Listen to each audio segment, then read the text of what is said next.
ambayo leo ndio yanaweza kupandisha karibu kila kitu na mwisho wa siku kuumiza wananchi kwa ujumla wake. Mheshimiwa Waziri Mkuu, labda nitoe taarifa fupi sana ili uweze kupata picha katika mkoa wetu wa Dar es Salaam. Mkoa wa Dar es Salaam, Mheshimiwa Waziri Mkuu, una vituo vya mafuta 470. Lakini mkoa huu wa Dar es Salaam, Mheshimiwa Waziri Mkuu, tuna madepo ambayo tunatunza mafuta. Dar es Salaam peke yake tuna depo 22 ambazo zina uwezo wa kutunza lita za ujazo 1,346,000. 1,346,000 ndio uwezo wa depo 22 katika mkoa wetu wa Dar es Salaam. Lakini katika taifa lote depo ziko kama 26 tu ambazo zinaongezeka Tanga na zinaongezeka Mtwara. Sasa hapa katikati tulipata taarifa kutoka Wizara ya Nishati ikizungumzia kuhusu taifa kuwa na mafuta yasi chini ya miezi mitatu. Mheshimiwa Waziri Mkuu, kwa kuwa lilileta taharuki, labda nitumie nafasi hii kufafanua kidogo, kwa kuwa na mimi na dhamana ya mkoa wa Dar es Salaam. Sisi Dar es Salaam petroli kwa siku tunatumia lita 1,700,000 kwa siku consumption, na diesel kwa siku moja tunatumia lita 2,200,000, na mafuta ya taa kwa siku tunatumia lita 5,000 ambayo yanatoka kwenye vituo vya mafuta 470.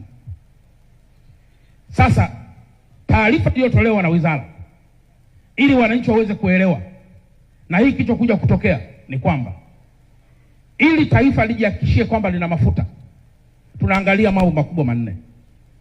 La kwanza, Mheshimiwa Waziri Mkuu, tunaangalia mafuta yaliyoko kwenye depo ambayo tayari yametunzwa kwenye depo, ambayo depo zetu tulizonazo zinaweza kutunza lita za ujazo 1,346,000.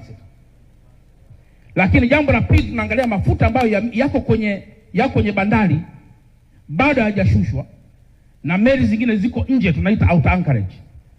Yale ni mafuta ya pili ambayo taifa linakuwa lina assurance kwamba haya ni ya kwetu. Mafuta ya tatu ni yale ambayo yamelipiwa, yako njiani sasa yanakuja ili yaje aweze kushusha mafuta hapa. Na mafuta ya nne ni yale ambayo yamelipiwa kule kwenye refinery, yanaendelea na process ili yaje yapakiwe na mikataba tumekwisha ingia ili mafuta yaweze kuja.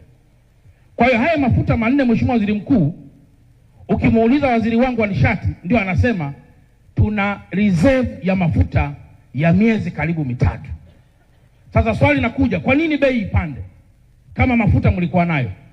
Ukweli Mheshimiwa Waziri Mkuu ni kwamba depo zetu tulizo nazo kwa sasa hivi na kwa muda huu hatuna uwezo wa kulisha taifa lote, tukalisha mpaka Kongo kwa zaidi hata mwezi mmoja. Huo uwezo hatuna. Na ndio maana Mheshimiwa Waziri Mkuu, nikushukuru sana wewe na nimshukuru sana Mheshimiwa Rais. Sasa wanaongeza depo za kuhifadhia mafuta ambao kitaalamu ni strategic petroleum reserve, kwamba ni uhifadhi wa mafuta kimkakati kwa usalama wa taifa letu. Sasa ili tupate bei ya mwezi huu ya mafuta, kinachoangaliwa huwa tunasema ni M-1, kwamba unaangalia bei ya mafuta yaliyoko kwenye matenki leo pamoja na bei ya mafuta ambayo inakuja sasa na mwezi mpya, ambayo inakuwa inaangaliwa na mambo makubwa matatu. Cha kwanza, tunaangalia soko la duniani linasemaje kuhusu gharama za mafuta, tunaita FOB. Lakini namba mbili, tunaangalia nani analeta mafuta kwa bei ndogo zaidi, tunaita premium, ambao wale wenzetu wa Petroleum Bulk Procurement Agency ndio wanaagiza sasa na kumpata mtu mmoja. Lakini namba tatu, tunaangalia mzunguko sasa wa dola, inapanda ama inashuka, ndio vinavyokuja kuamua bei sasa mafuta ya mwezi huu.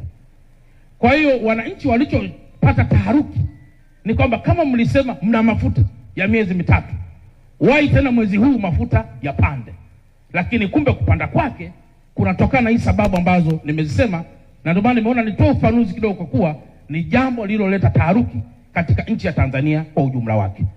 Sasa Mheshimiwa Waziri Mkuu, nafahamu kwa kuwa wewe ni kiongozi wa shughuli zote za serikali bungeni, yako mambo ambayo mtaendelea kutuelekeza ili wananchi sasa na ile shida kubwa waweze kuondokana nayo.